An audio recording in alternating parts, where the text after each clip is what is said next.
Кыргызстанда коронавирус оорусу май айынын аягында токтойт деген божомобуз бар. Бул тууралуу вирустарды көзөмөлдөө боюнча Республикалык илимий борбордун жетекчиси Зуридин Нурматов билдирди. Анын айтымына караганда өлкөдө COVID-19 илдетинин эң жогорку катталган учуру 20-24 апрель деп айтылган. Бирок карантинден өзгөчө абалдын өз убагында киргизилиши илдетти эрте басаңдатты. Жалпысынан алып караганда акыркы жумадан баштап оорунун көрсөткүчү ылдыйлап баштады. Акыркы 5 күндө коронавирустун 87 учуру катталды. Эми май айынын аягына барып бул оорунун катталуусу күнүнө токтоп калат. Ошону менен майдын акырында оору токтойт деген божомолубуз бар, деди Нурматов.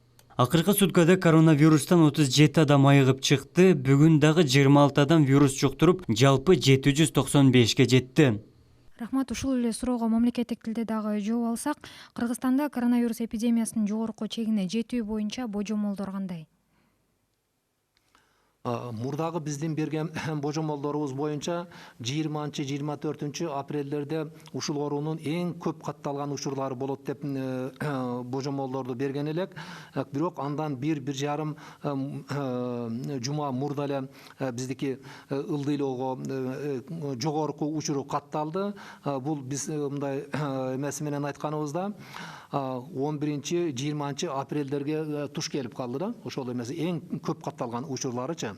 Андан эмне үчүн мындай абалга туш келип калды? Себеби бул божомол деген божомол математикалык эсептөө, ал эми ар кандай ага таасир берүүчү факторлор бар. Булар биринчи кезекте жанагы карантинди киргизүү, ошондой эле элдин өздөрү тарабынан буга каршы алдын алуу иш-чараларын жүргүзүү, баягы элдерди дистанцирование дегени бар, алардын бет каптарды тагынуу, үйдө отуруу, колдоруну тез жууп туруу, гигиенаны сактоо деген иш-чаралар буга таасир этти. Ошондой эле медициналык мекемелердин, медициналык кызматкерлердин жасаган эмгектери, алдын алуу боюнча ошого эпидемияга каршы жасаган иштери, андан сырткары башка мекемелердин дагы жасаган иштери ушул оорунун эртерээк азаюусунун башталышына таасир этти. Ошол эле таасир эткени жанагы биздеги божомолдор менен бергендеги санга караганда оорунун саны дагы азыраак катталды. Ошондой эле белгилеп кете турган жерибиз жанагы өлүмдүн пайызы дагы башка өлкөлөргө караганда бизде кыйла эле төмөн болуп катталып турат да. Ал эми жалпысынан айта турган болсок, кандай болуп эмесиге жылыштар болуп атат. Бул оору боюнча ала турган болсок, 5-жумадан баштап туруп эле айрыкча түштүк региондорундагы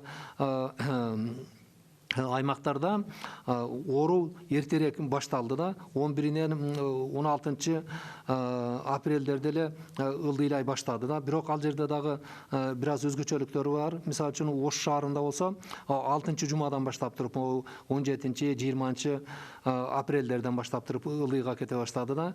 Ал эми түндүктөгү региондордо болсо бул 6-жумадан баштап туруп ылдыйлоо башталды. 17-22-синен баштап туруп бери карай ылдыйга карап кете баштады да. Бул жерде да бир аз өзгөчөлүктөр бар. Мисалы үчүн Ат башы районунда болсо акыркы убакка чейин эле көбүрөөк катталып атты. Бирок темпи баягыдай көбөйүүнүн темпи азайып барып, акыркы 5 күндө Кудайга шүгүр бул бир дагы учур каттала элек. Эми жалпысынан айтып караганыбызда ушул 5-жумадан баштап эле ушул оорулар башталгандан 5-жумасынан баштап оору ылдыйга карап кетип атат. Акыркы 23-28 6 күндүктү алып карай турган болсок, ошондо 96 учур катталган, жаңы учурларда. Ал мурунку жумага караганда 146-га караганда бир кыйла эле төмөн болуп атат да. Эми акыркы жумада, жуманын 5 күндүгүндө 87 учур катталып калып атат. Биздин эмебиз боюнча эми ушул майдын акырына барып бул оорунун катталуусу, күндө катталуусу токтолуп калат. Өтө ылдыйга түшүп, ушул оору менен майдын акырларында токтолот го деген божомолдорубуз бар. Рахмат. Коронавирус жуктурган айрым адамдарда оору белгиси байкалбай өтүп кетет экен. Кыргызстанда коронавирус жуктуруп алганын билбей, эл арасында жүргөн же ооруп бүткөн канча адам болушу мүмкүн? Бул багытта кандайдыр бир божомол же анализ жүргүзүлөбү? Сурооңузга рахмат. Саламатсыздарбы? 2-3 суроо болуп калды окшойт. Биринчисинде биз так айтып кетишибиз керек. Ооба, бул оорунун вирусун жугузуп алган адамдардын бардыгы эле ооруп калбайт. Ушуну так белгилеп коюшубуз керек. Бүткүл дүйнөлүк саламаттык сактоо уюму эпидемия Кытайда башталгандан бир аз убакыттан кийин эле февраль айларында эле жарыялаган. Ошондо оорунун вирусун жугузуп алган адамдардын 20-25% эч кандай оорубайт, аларда эч кандай оорунун белгиси болбойт деп жарыя кылды эле. Андан кийин жакында эле мына Америка Кошмо Штаттарында дагы ушундай иликтөөлөрдү жүргүзүп, алар аскер кызматкерлеринин арасында изилдөөнү жүргүзүп көргөн учурда 65% ооруп калгандыгын аныкташты. Ошондуктан бул жердеги жанакы биз биринчи көрсөткөн 20-25% эмес, оорулардын арасында 65%га чейинки адамдарда ушул оору симптому жок эле өтүшү мүмкүн экен да. Же болбосо оорубай эле жугузуп алган адамдардын 65% өтүп кетиши мүмкүн экен дегенди айтып койсок болот да. Ал эми биздин Кыргызстанда кандай деген суроо келип туулат да. Бул жерде Кыргызстанда биздеги азыр дарылап жаткан дарыгерлердин маалыматтарына таяна турган болсок, бүгүнкү акыркы берген маалыматтарына караганда ошол ооругандардын ичинден биринчи келип түшкөндө 67% лабораториядан чыккандан кийин аларды текшерип көргөндө симптомдору жок болуп эсептелинет да. Бул деген өтө көп. Жанакы акыркы дүйнөлүк берилип аткан маалыматтарда биздики менен дагы ошол статистикасы туура келип жатат да бул жерде.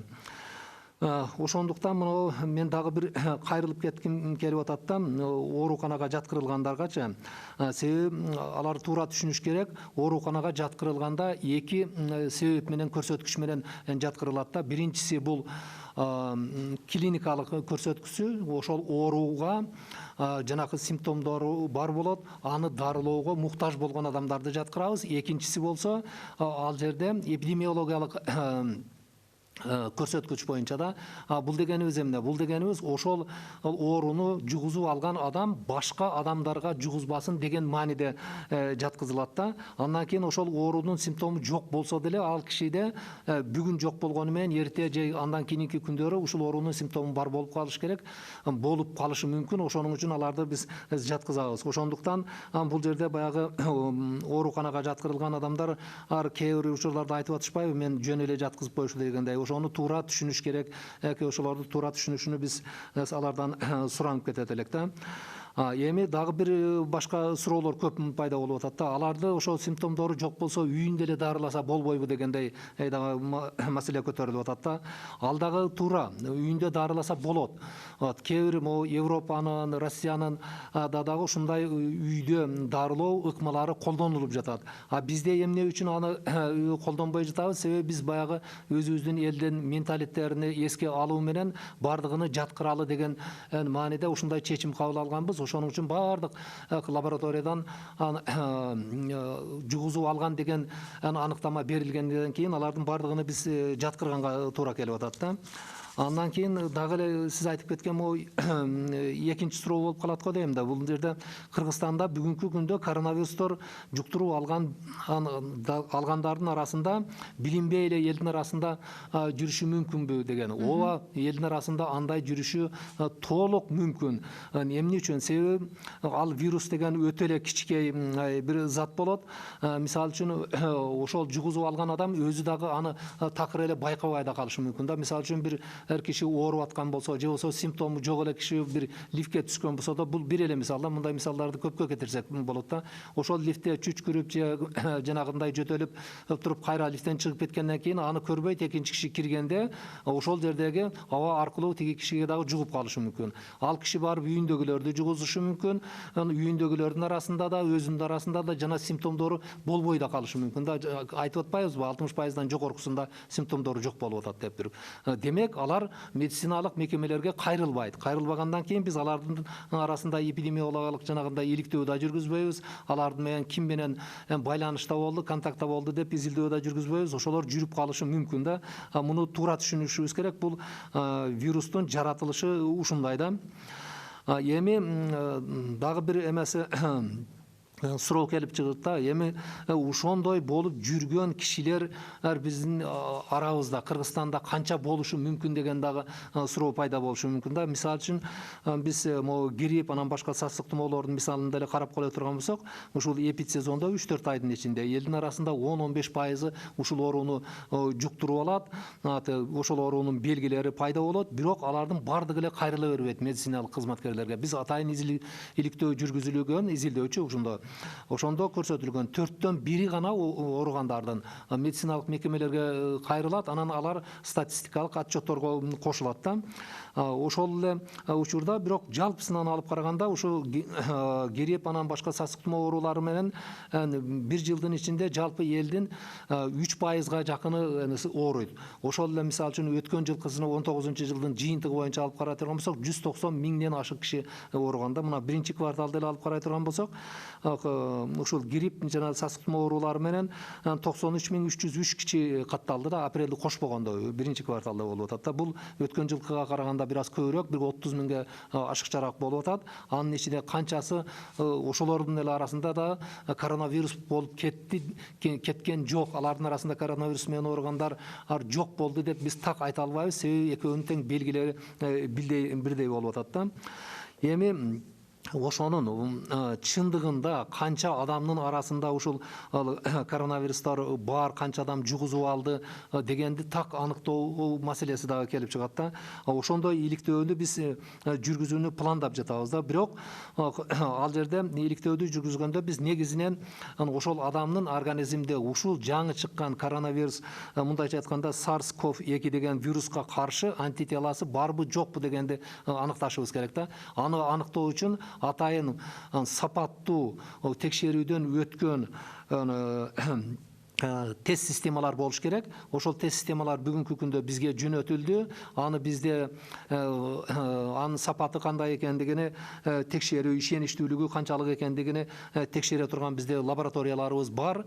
Ал жерде иштеген кесипкөй жакшы адистерибиз бар. Буларды текшерип туруп өткөргөндөн кийин ушундай иштерди биз жүргүзөбүз деген алдыбызга койгон пландарыбыз бар.